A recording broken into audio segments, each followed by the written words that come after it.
Hi everyone, Storm Karis here with Karis Compositions, ready for episode 4 of From Crafts to College, Journey of an Art Student.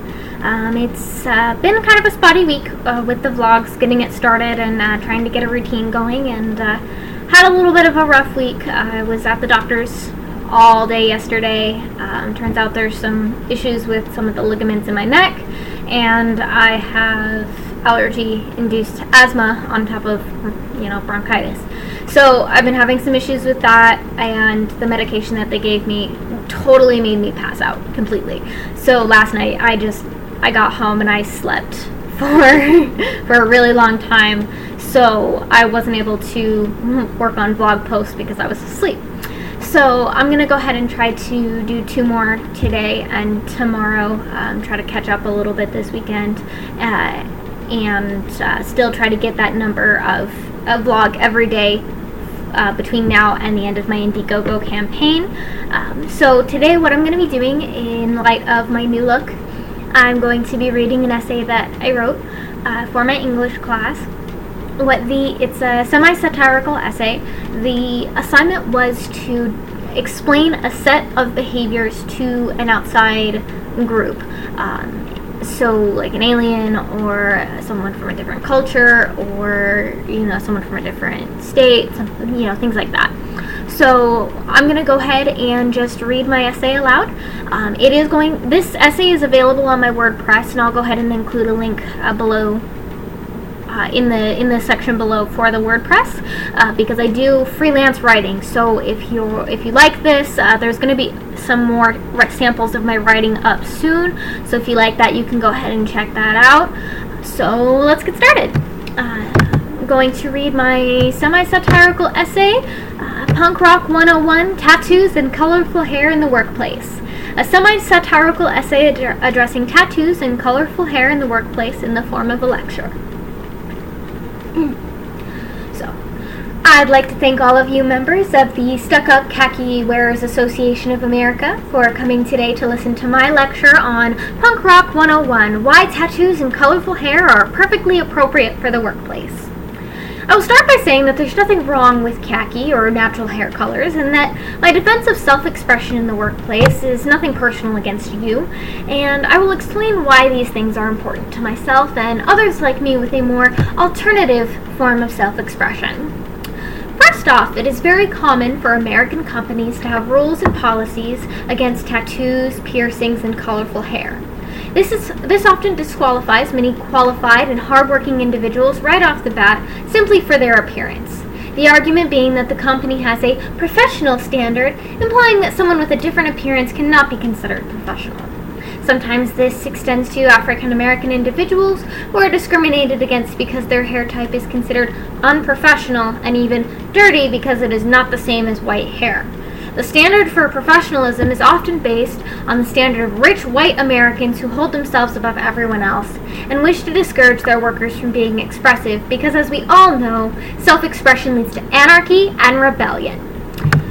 So why do people express themselves in these ways if it just leads to chaos and disorder and the destruction of a peaceful society? Well, sometimes that destruction is just the price you have to pay for that bottle of hair dye, but usually you just pay in cash.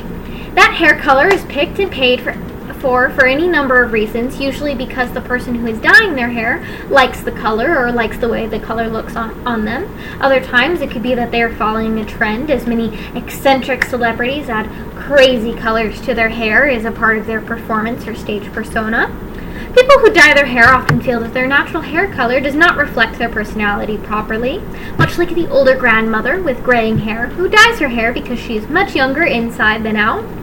For tattoos, you might also pay in rebellion or perhaps the defeat of a capitalist society, but again, you usually just pay in cash. Usually you pay in much more cash than you would for a bottle of hair dye, as tattoos are usually wonderful works of permanent art that take years of apprenticeship and schooling to master. Tattoos can range from a simple music note to express a love of music, to a picture representing a deceased loved one who you wish to honor in an artistic form that is permanent as long as you yourself are alive. It all boils down to self-expression.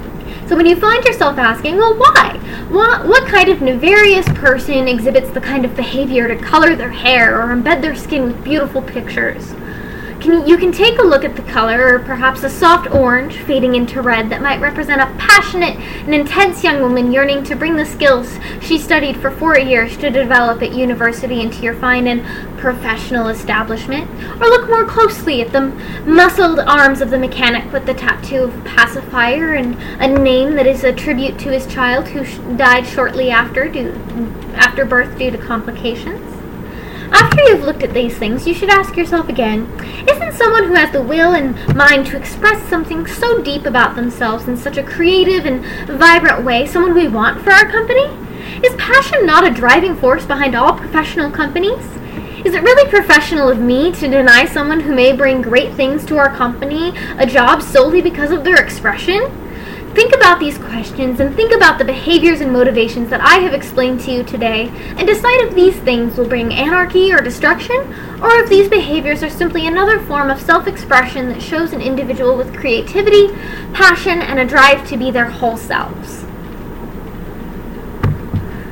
Okay, that is my whole essay. I worked pretty hard on it, so I hope you guys enjoyed it, and I hope it might maybe bring some new perspectives to some people, and give you a laugh. It was intended to be, kind of humorous. So that's it for today for this episode. I'm gonna go ahead and, like I said, I'll be doing another vlog tonight in between my work and my other studies, and I am of course going to include a link to my Indiegogo campaign. If you can't donate, I completely understand. If you just want to share it or spread the word, that would be great. I'd really appreciate it. And I'll include a link to my Facebook page so you can check that out. I'll be posting some more things. Actually, the debut of my Etsy store is going to be next week, so I've already worked on some pieces that will be photographed and up for sale next week.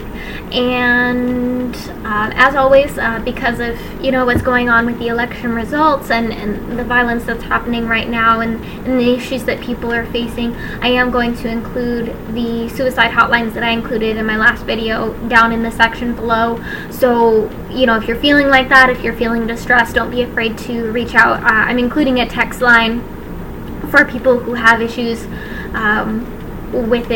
with speaking over the phone and things like that, or if you're not able to speak over the phone. I'm also working on getting an IM link. I know there's an IM service, and I'm just trying to find the link for it.